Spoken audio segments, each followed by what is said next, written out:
Mm-hmm. And good evening, farm parents and staff. Thank you very much for joining us tonight. This is our next part of our parent engagement series. This particular session is called "How to Raise Racially Responsive Children." And you didn't come to talk to me. You came to hear from the expert. So I'm gonna go ahead and turn it over to Terry Hines, who I believe will be doing an introduction to our guest speaker. Yes, thank you, Ms. Smith. Again, thank you all for joining us this evening. I'm Terry Hans, the eighth grade counselor at Farnsley, and I'm going to start off by giving you a little bit of background information about how we came across our guest speaker. So, as you all know, our district shares an unwavering focus on three pillars. We have our backpack of success skills, racial equity, and culture and climate. Tonight, we're going to be focusing on racial equity. Our school staff has done some much needed intentional work in this area, from implicit bias trainings, teaching tolerance, speak up at school curriculum, and book studies, along with independent studies. Each member of our administration has completed a book study or independent study centered around racial equity. And that is where I came across Dr. Joy Harris Smith. She was a panelist on a webinar called Anti-Racist Pandemic Parenting. And this webinar spoke to me personally and professionally, as it gave me insight as to how I can raise my own children to be racially responsive, which is exactly what we want for all of our Barnsley children. So without further ado, I introduce to you Dr. Joy Harris Smith, mother, innovator, educator, and author of the ABCs of Diversity, helping kids and ourselves embrace our differences. And so with that, Dr. Smith, I turn the floor over to you. Okay, thank you so much for the introduction, and thank you so much, Barnsley community and staff, for the invitation. And thank you, parents, for taking the time out to be here. I know that we are all multitasking on in some way, shape, or form, even at this very moment. And so I just want to thank you for your time. Um, Before we get started, I hope that you have, I know it's being recorded, but I hope that you have perhaps a pen and some paper to take some notes. I want you to set your intention in this moment. It is an hour, but just, if you can clear your mind, and if we can, let's just take some deep breaths. So can we just close our eyes for a second and just inhale? And then audibly exhale. Inhale again. Audibly exhale. Inhale again. And then audibly exhale.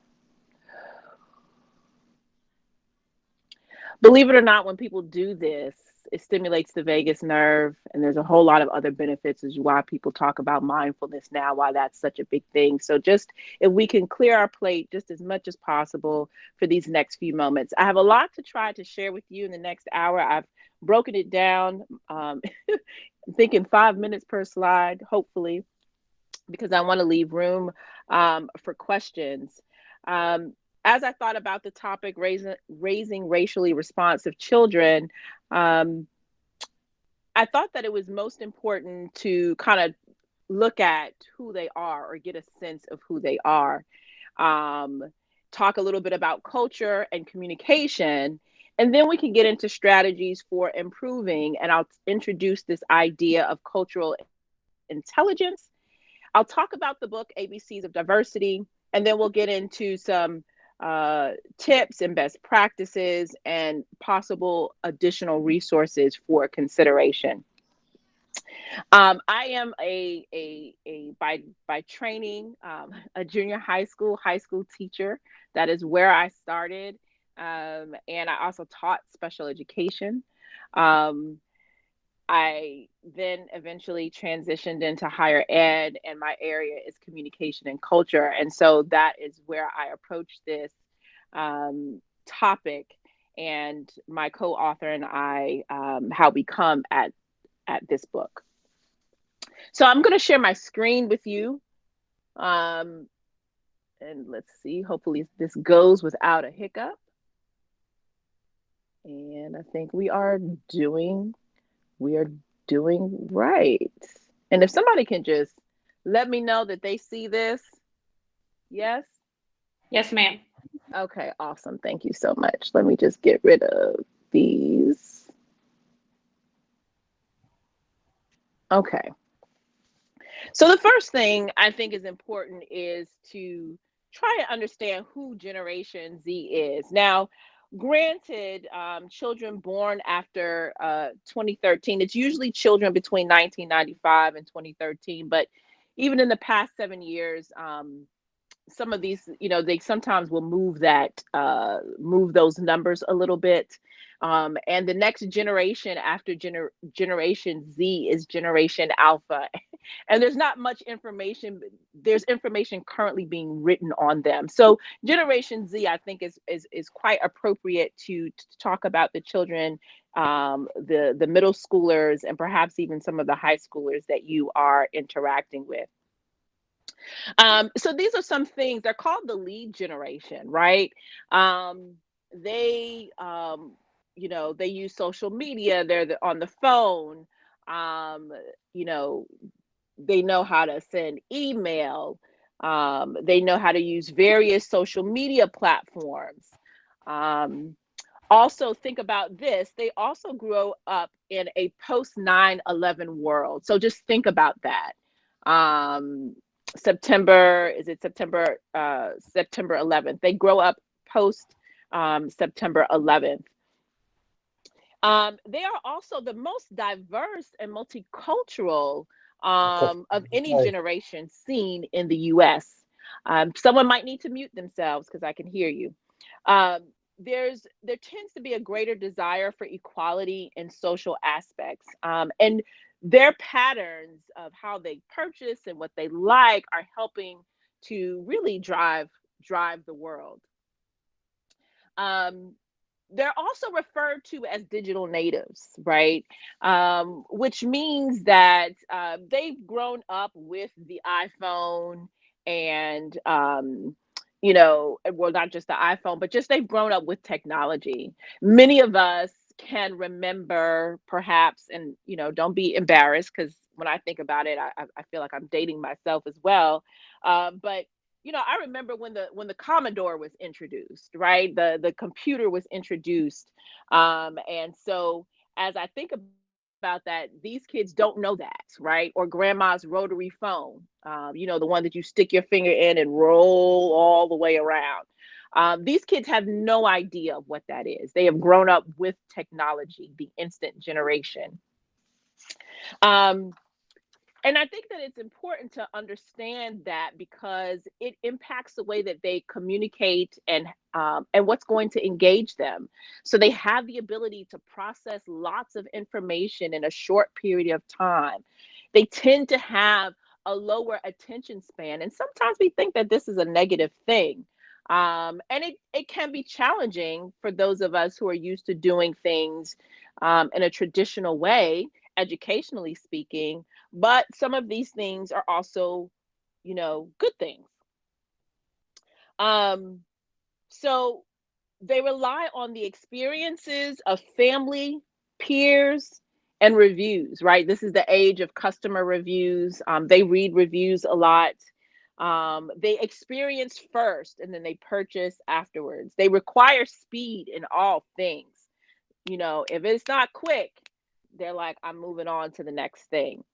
But here's some key characteristics that I want you to be mindful of moving forward. And there are about 6 key characteristics, and then we're going to move into culture. They are globally aware. Okay.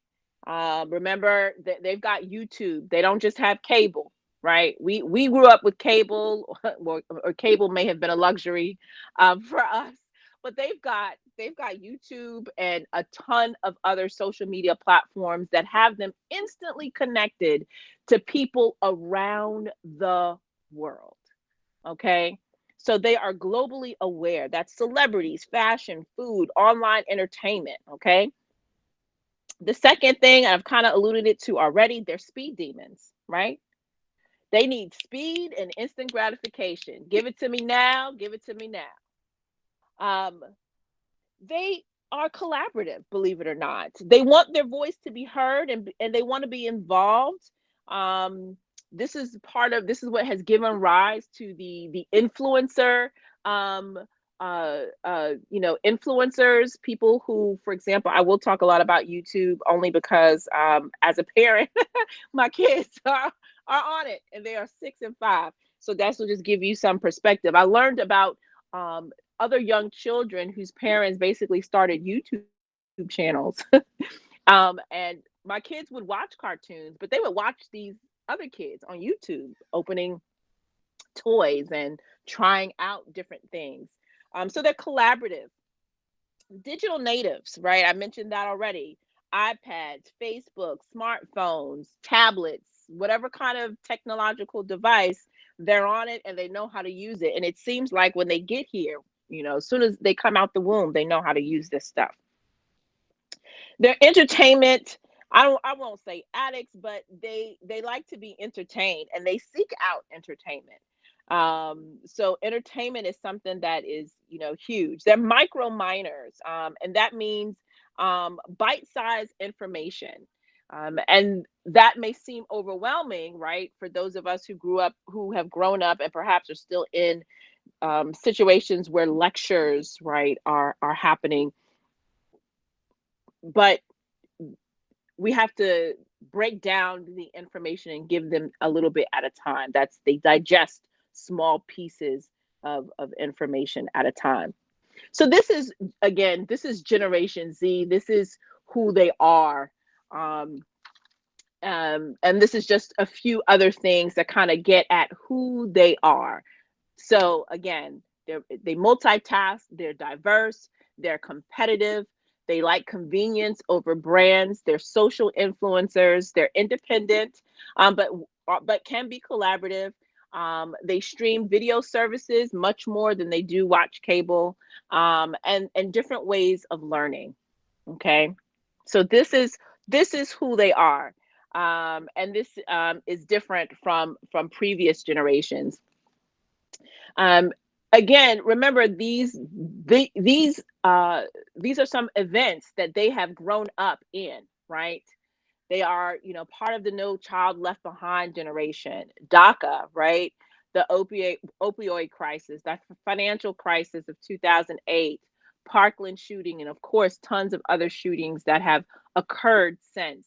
But this is their world. This is what they are growing up in. These are the events that are occurring that have occurred, and more that are occurring in their midst. And it is shaping them and forming them, just as their home life is shaping them and forming them. So now I kind of want to move on into culture and hopefully just broaden your perspective a little bit about culture. Culture can be ethnicity, and most often it is talked about in terms of ethnicity. And so I will define these things here and just give you two kind of perspectives.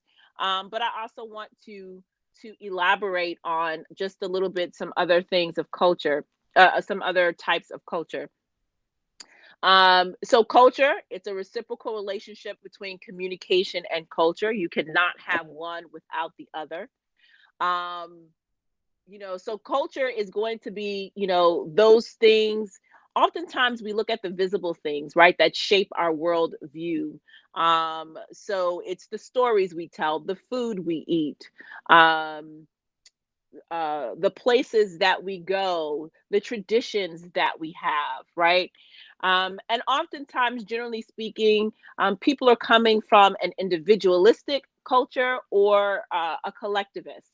And many people, we operate within multiple cultures, so there's definitely some overlap. But just to get to paint with a broad stroke, individualistic cultures, they tend to emphasize personal rights. and responsibilities, right?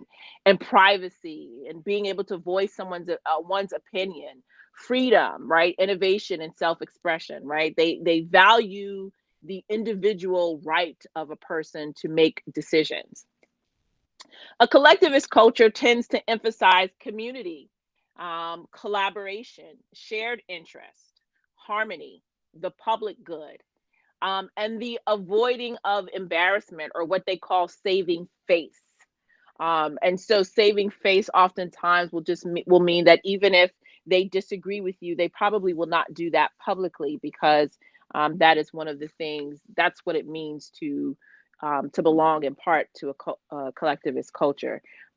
You value the person's reputation more so than being right.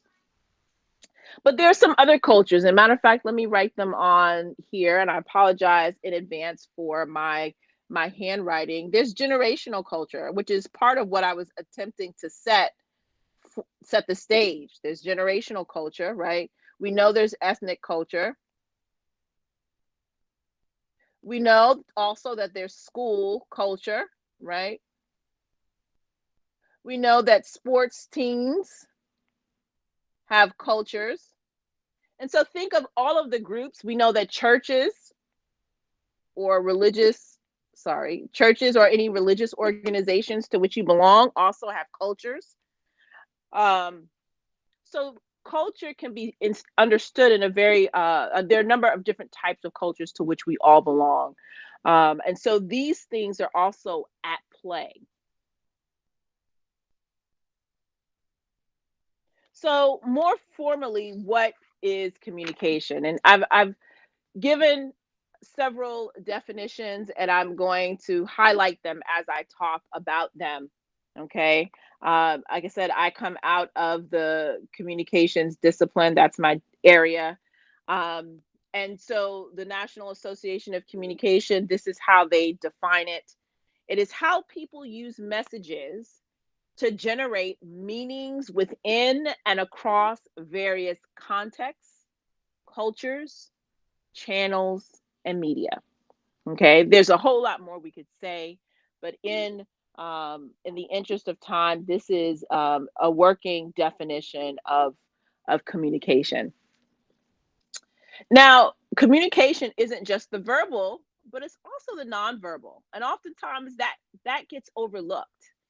Bodily actions and vocal qualities that typically accompany a verbal message. So oftentimes that adage, it's not what you say, but it's how you say it. And in actuality, it's both. It is what you say, and it is how you say it. Both of those things matter. The next type of communication we need to be mindful of is the interpersonal communication, because all of the things that we do in life, and even all of the things that we are dealing with right now in our country and our world, are stemming in part from some of these interpersonal communication interactions. So it's the sending and receiving of verbal and nonverbal messages between two or more people. In addition, it involves the exchange of simultaneous and mutual messages to share and negotiate between those involved. Okay, and so what it means is that it's, the engagement, the ways in which we talk and non-verbally express ourselves with one another. And then intercultural communication, right? So in addition to interpersonal communication, we also have intercultural communication. And this is the interactions that occur between people whose cultural assumptions are so different that the communication between them is altered. And so we already know that people who are from different places, and even different regions of our country can sometimes have miscommunication, right? We have miscommunication with people who are like us. So people who are different from us will, that is intercultural communication as well. So even if they're from the same town or region as we are, it can still be kind of considered intercultural because there are different ways, different communities, different habits that people have. And if the assumptions, those cultural assumptions are different, right? They need to work in order to be to get on the same page. And what they're working toward in all of this is meaning, right? Shared meaning oftentimes. And so it's the thoughts and the feelings that people intend to communicate to one another. But the idea is that even when people don't agree, they can come to a shared meaning, shared understanding.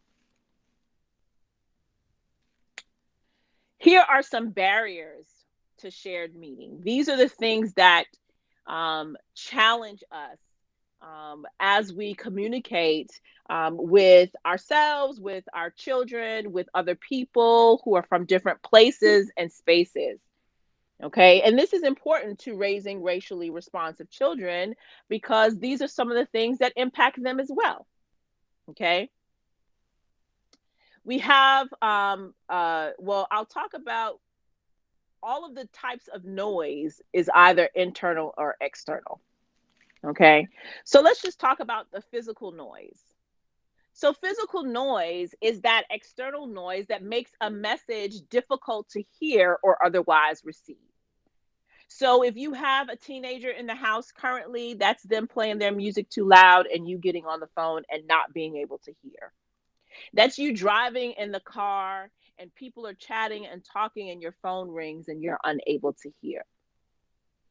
That is you walking on the street and an ambulance or a fire truck rolls by and you are walking with a friend and you can't hear what it is that they're saying.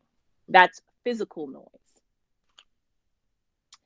Then there's also what they call physiological noise. And this refers to disruption due to physiological factors. That includes illness. That includes hearing problems, memory loss, anything going on with the body. So we all have stubbed our toe, right? Walking in our home or somewhere out, we hit our foot or we hit something. And what happens? Our whole body reacts. And somebody might be trying to say, are you okay? And you put up your hand to kind of just indicate, like, give me a moment, right? Because you can't process anything else other than the pain that you're experiencing at the moment, right? So that physiological noise is anything that's happening with the body that causes any type of other messages, whether it's somebody simply just asking if you are okay, you won't be able to really do that because the physiological noise is that strong.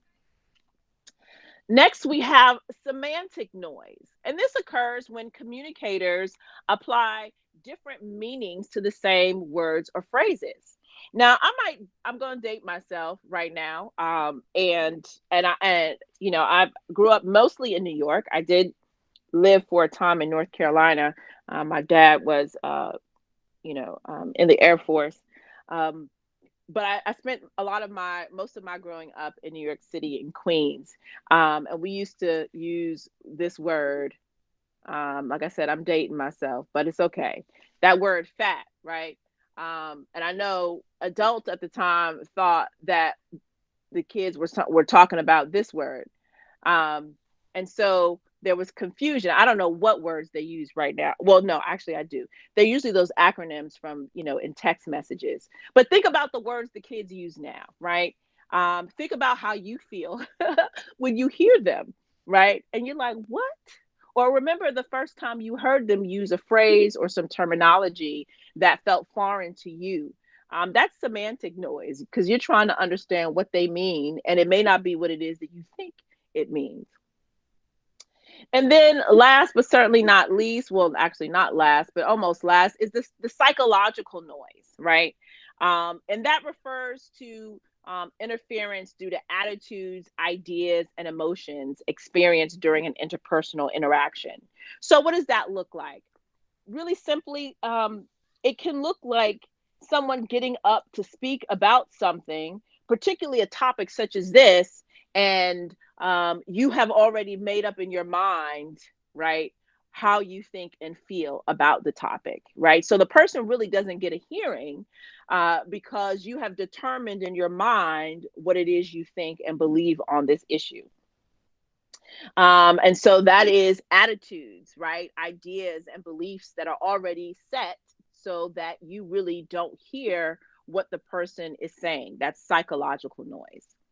And then we all have a lifetime of experiences, even our young people. And that is just an accumulation of knowledge, values, expectations, and attitudes based on their personal experiences. So even if they're 12, they've had experiences up till now that cause them to expect certain things, right? Or they have an attitude about certain things because up until the age of 12, this has been their experience. So these are some of the barriers to shared meaning. So how do we go about improving that? So we go about improving that in a few ways. So some of this might be familiar to you, and if it is, great. The first one, and I'll try to highlight in different colors. Let's use a different color. I like doing this. Oh, sorry, no, that's too dark. So let's go back. We'll do this one. It's a great way to just kind of keep people focused. Paraphrase. That's repeating the words or the essence of what someone says. So it may sound something like, someone saying, "Oh, that was a great concert, but I didn't. It was very loud." And you could paraphrase and say something like, "Well, I think I understand. I hear you saying that." The concert was really nice, but it was loud. And so you kind of give them back their words, sort of trying to either the exact words or repeating the essence of what it is that they say. And it can be a very powerful tool because they can hear how their words and what they're saying sounds to someone else. And it's a great way to allow people to perhaps clarify or perhaps adjust what it is that they are attempting to communicate. The other thing is that people oftentimes forget that anytime that we are communicating, there are power dynamics, right? So whether it is parent to child, student to teacher, administrator to teacher, parent to teacher, there's some power dynamics that are involved, and we need to be aware of them, or at least what they seem to be to us.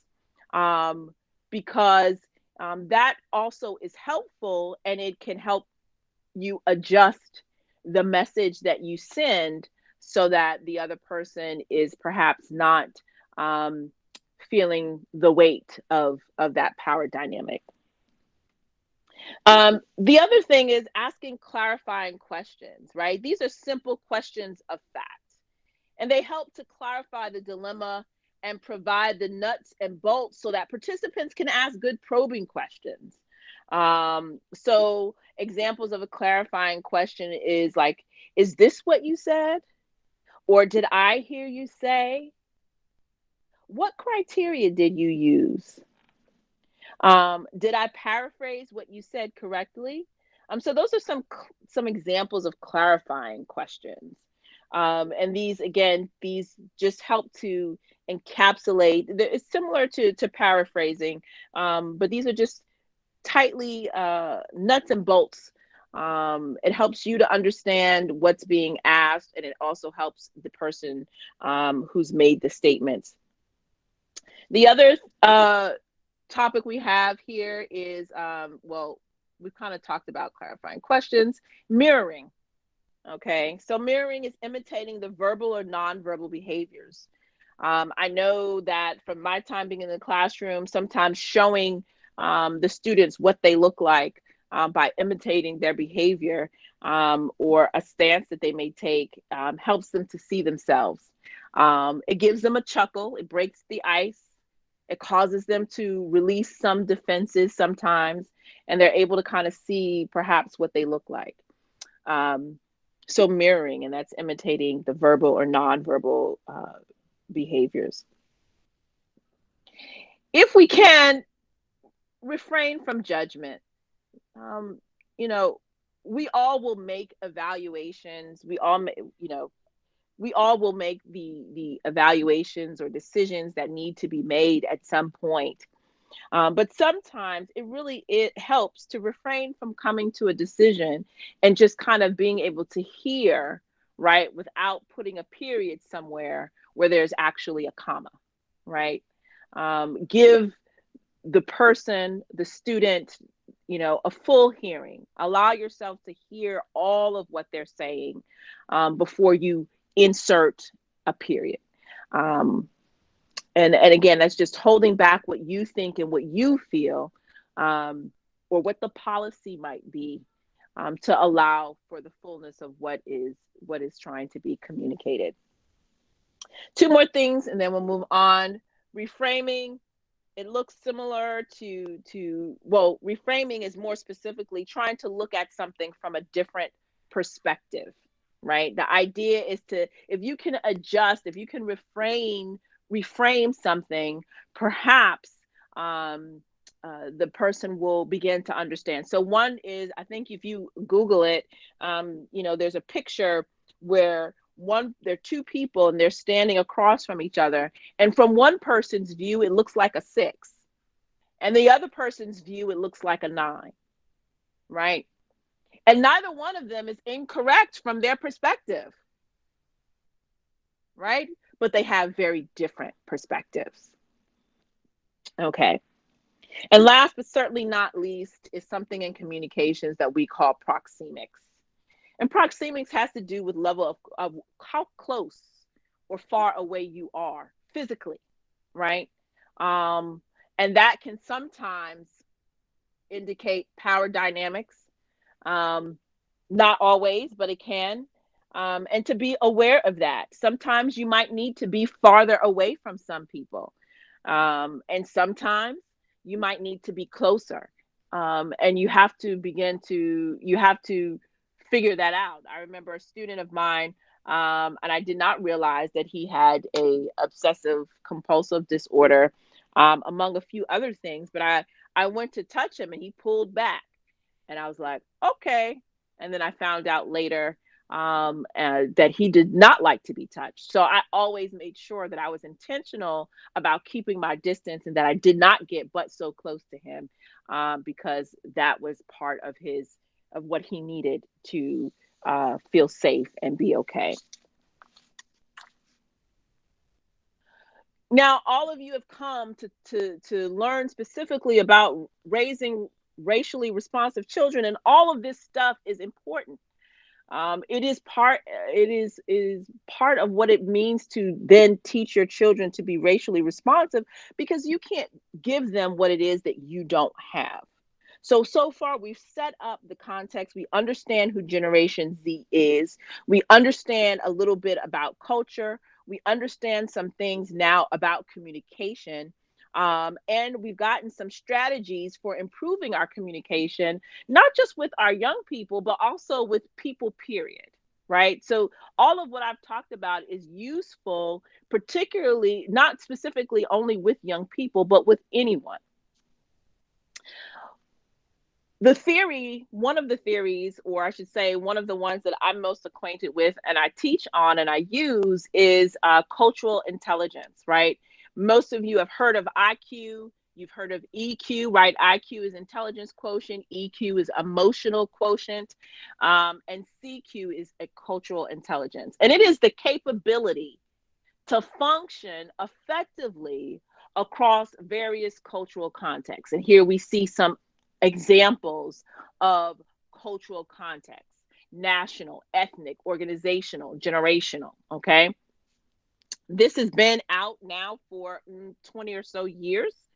The business world and foreign service were the people who really jumped on this. It's been in the works for quite some time, but it's very appropriate for us today because this is what we need right? We have to be able to function effectively across various cultural contexts, and especially our young people.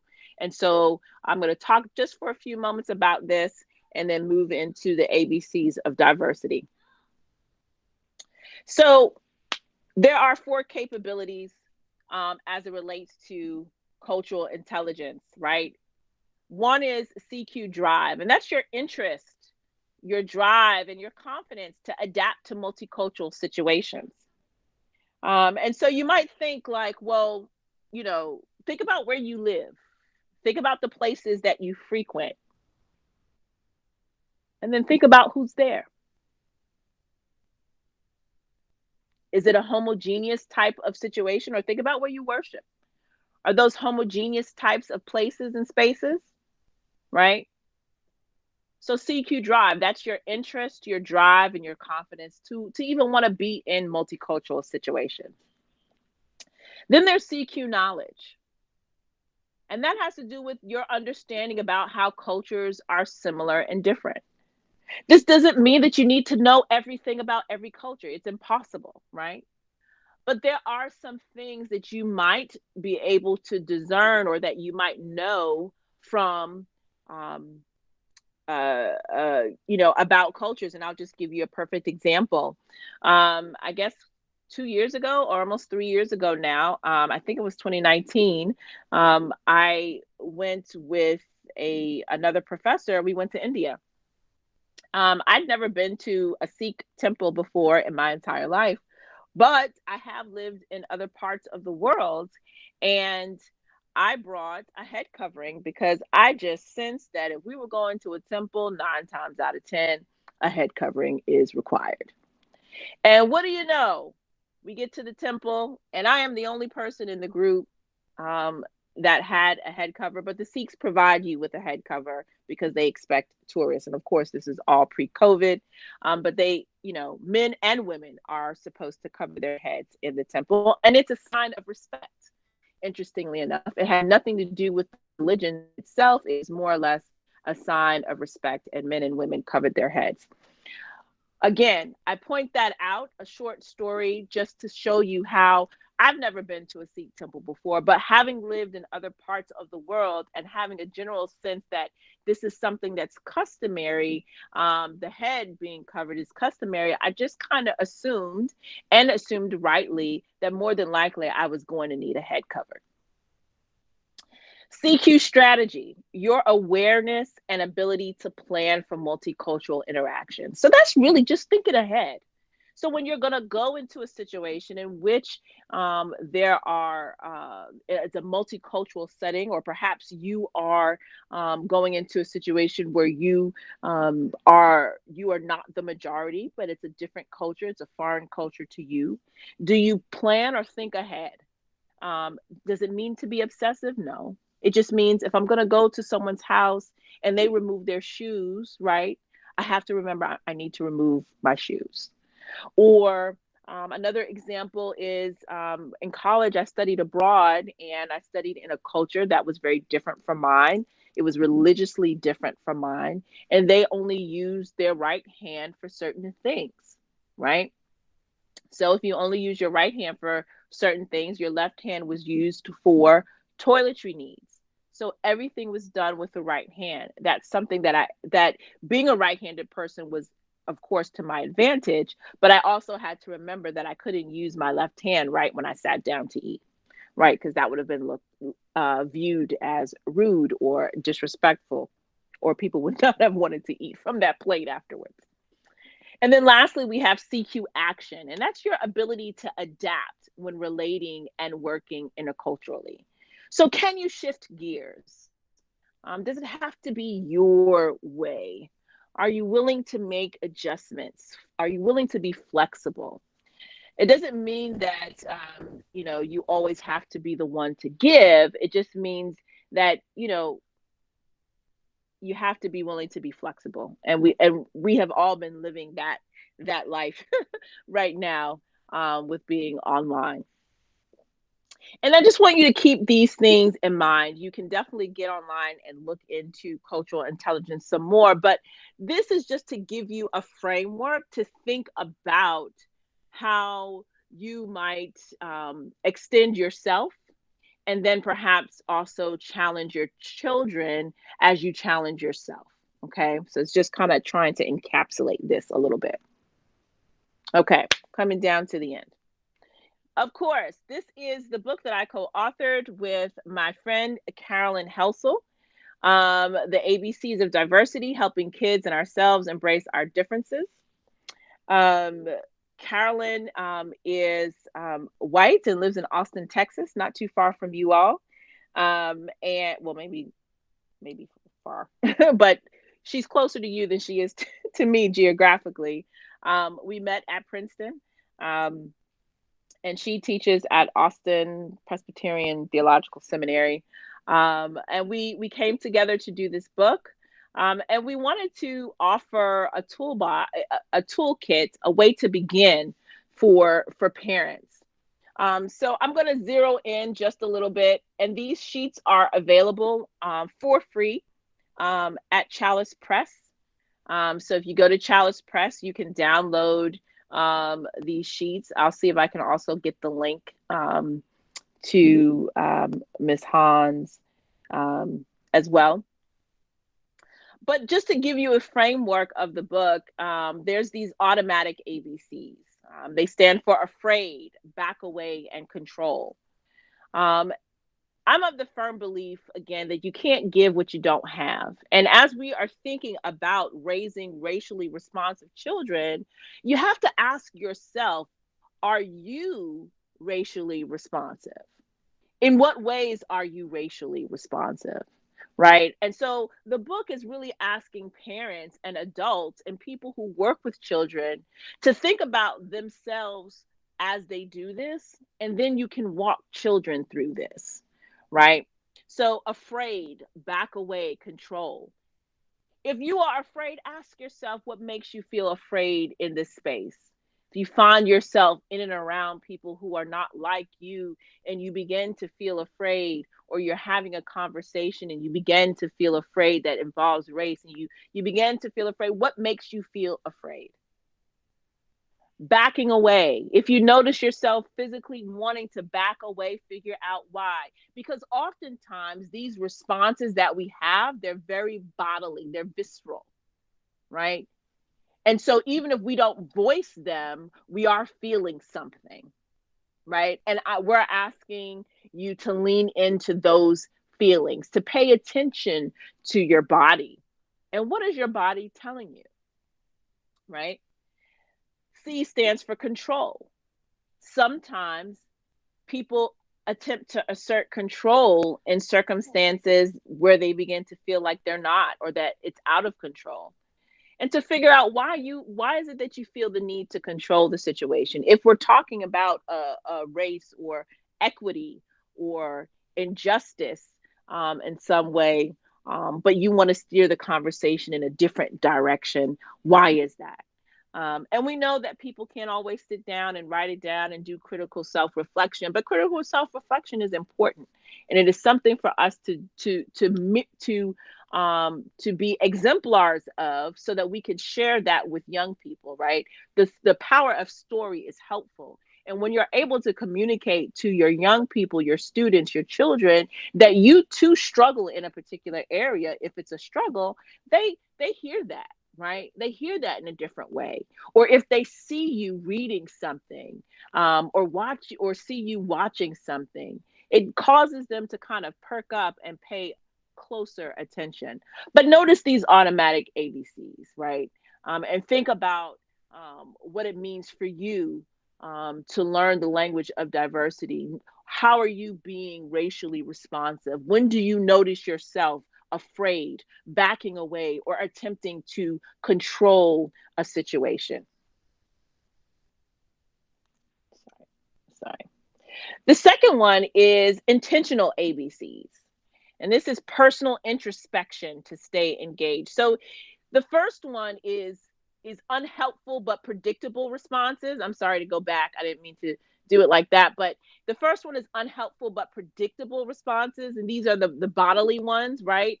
But then again, once you notice it, then it becomes, well, let's go deeper. So acknowledging difference and being present to the diversity around you and coming closer to persons who are not like you are 3 ways you can begin to learn the language of difference.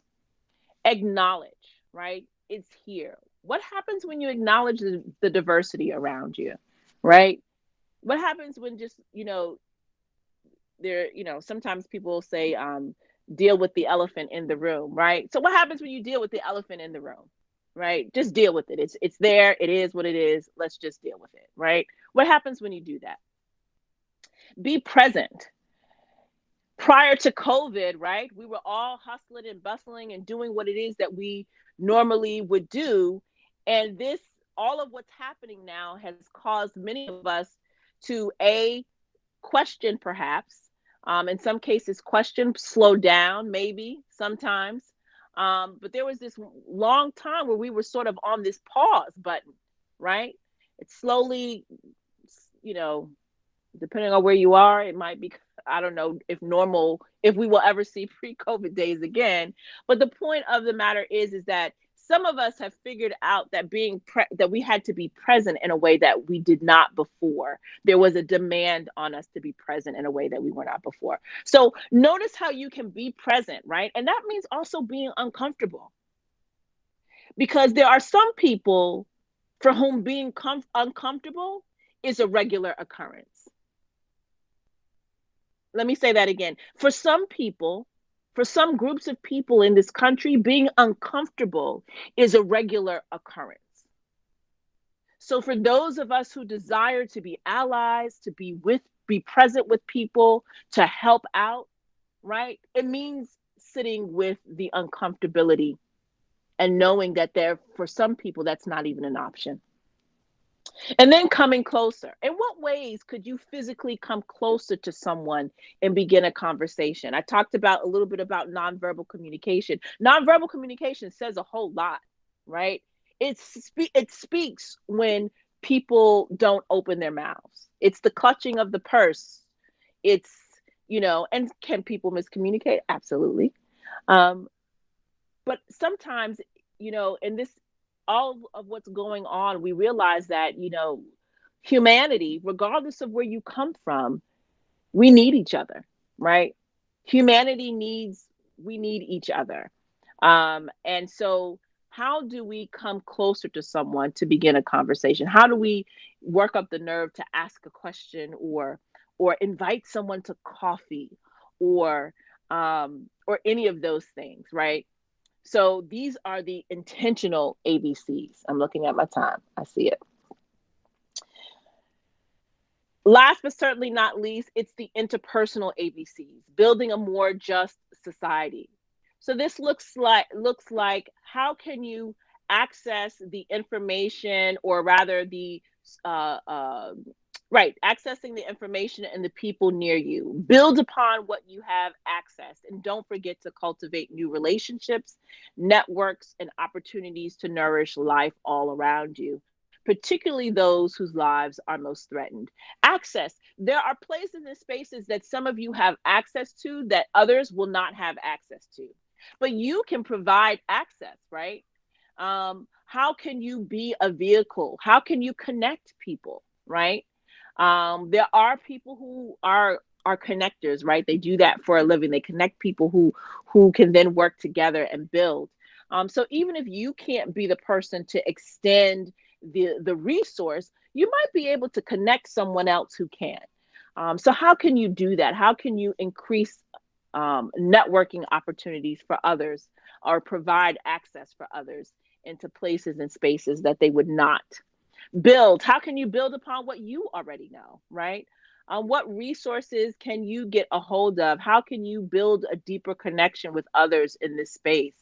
It may be attending a meeting such as this. It may be visiting, I don't know, a church, or even online, or attending a lecture, or watching a documentary. How can you build upon what it is that you know and deeper your connection with others in the space. And last but certainly not least, cultivate.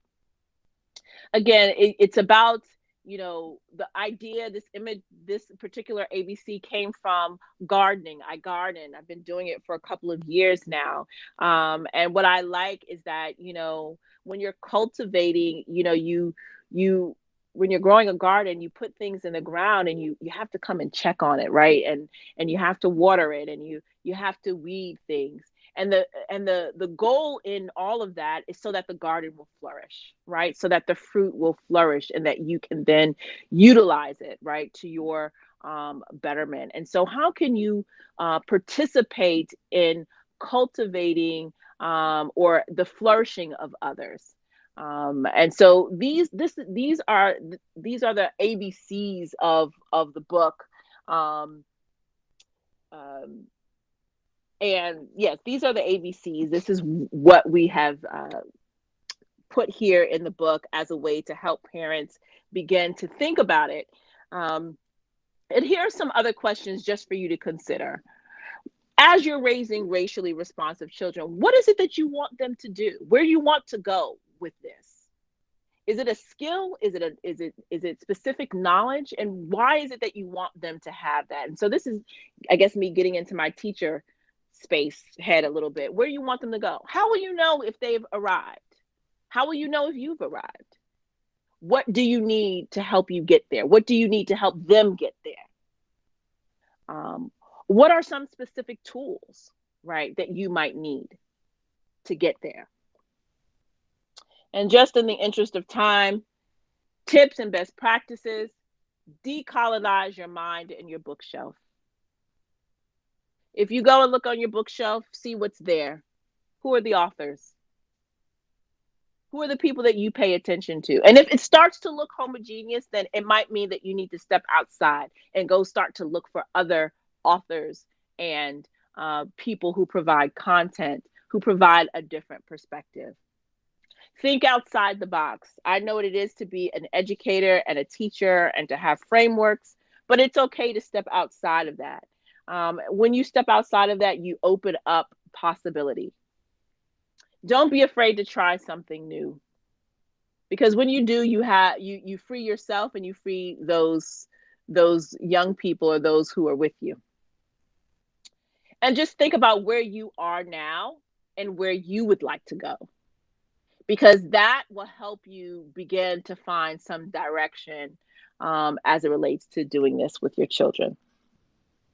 Listen, show compassion, learn about other groups of people, say something, ask questions, and consider what it is that you have to offer. All of us have something to offer. All of us have something to give.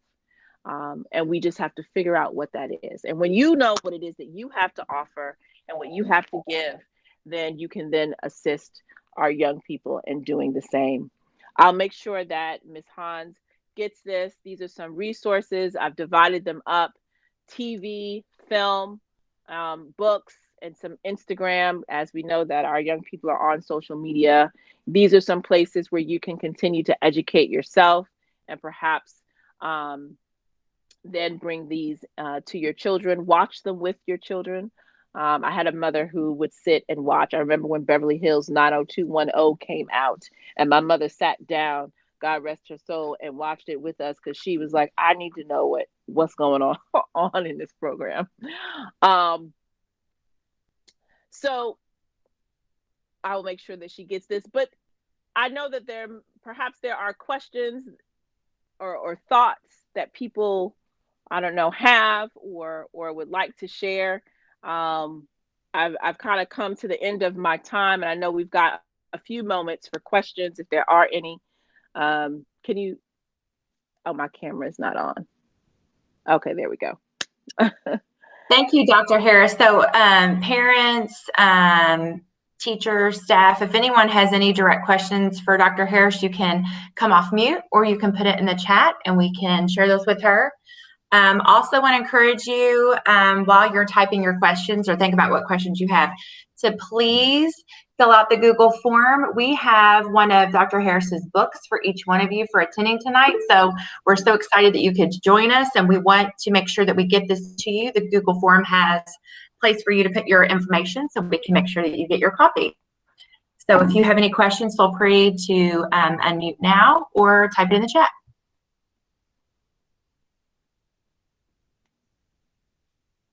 I think I saw that. Let me see if I can pull out some other books. Let me just bring it up.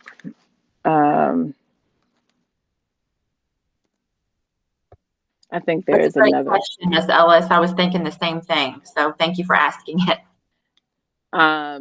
Yeah, I just wanted to. Do you want me to put that slide back up? Would that be helpful as a start, or you just want me to try to rattle off some other books? I think if you could put it in the slide up, that would be great, so that everyone can see. Yes, it down or take a picture with their device. Yeah.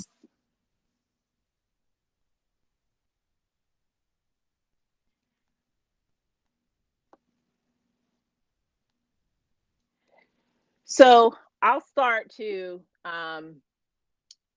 right here. These are a list of some books. Specifically, here's Black History for Beginners. Exquisite, which is the poetry and life of Gwendolyn Brooks. And this book, Speak Up, Speeches by Young People to Empower and Inspire by Adora Svitak. Film resources are here. Little America, which I know I've viewed a few of those episodes via Apple TV. Netflix has something called Hintified, which is Hispanic, Latina story, and of course the Khalif Browder story. And Khalif Browder is from New York. For television, we've got Blackish, Mixed-ish, Pose, which is in its last season, and The Diary of a Future President. Because we know our young people are on social media, these are some, especially for you adults. Check Your Privilege is a great resource. She has a lot of great information, a lot of great book suggestions. And these are some other ones as well. Just great people to follow who will also have information and other resources. And the goal is to not sort of just overwhelm people with lists of books, because in all honesty, those, you can Google. You can Google those, but this is just a great way to get started, to kind of see what's of interest. And it's broad enough, and it gets you into some different cultural ethnic groups that would be beneficial and kind of just broaden your horizons. Is it okay if I stop my thing? Oh, you're fine. Thank you. Any other questions that Ms. or Dr. Harris can share with us? I know that, I don't know how many people are Amazon Prime members, but there are tons of documentaries on Amazon that are absolutely a great way to, as well as a beginning. And so you can save your find, and you can save a list of things to watch. So if you are an Amazon Prime member, I really encourage you to go in there. There's a treasure trove of things. Don't underestimate YouTube as well. There's also an educational version of YouTube that teach, the exact name escapes me at the moment, but just really great, that are helpful. I'm trying to think. If I come from the seminary world, so if you are someone who comes from a Judeo-Christian, there's Theo Ed as well now. Theo Ed, and that is going to, for people who come from religious backgrounds, that is going to have some great information from a theological perspective as well. So there's tons of things now where people can educate themselves and take it upon themselves to do that work. And again, I'm just going to reiterate, whatever it is, because I say it both as an educator and now also as a parent, whatever it is we want them to do, we have to do that as well.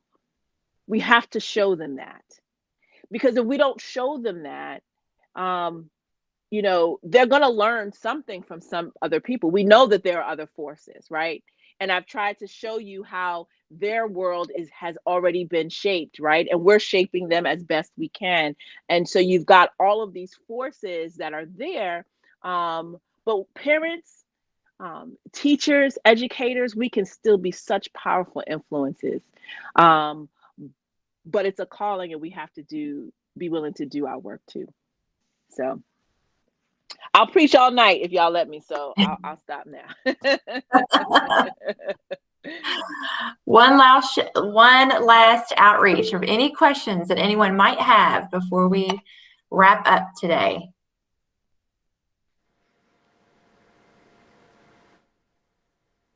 Okay.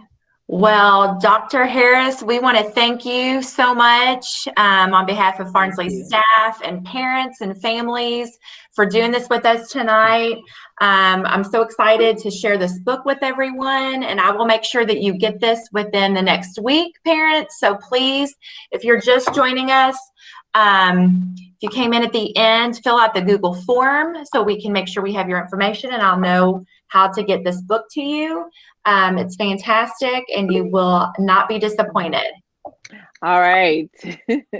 Thank you all so much for your interest in doing this work and for being willing to be open and to be vulnerable. Thank you so much. I appreciate you. I appreciate the invitation as well. Thank you so much. Absolutely. Thank you so much for joining us tonight. Thank you. Thank you. Everyone have a great evening. Bye-bye. Bye-bye.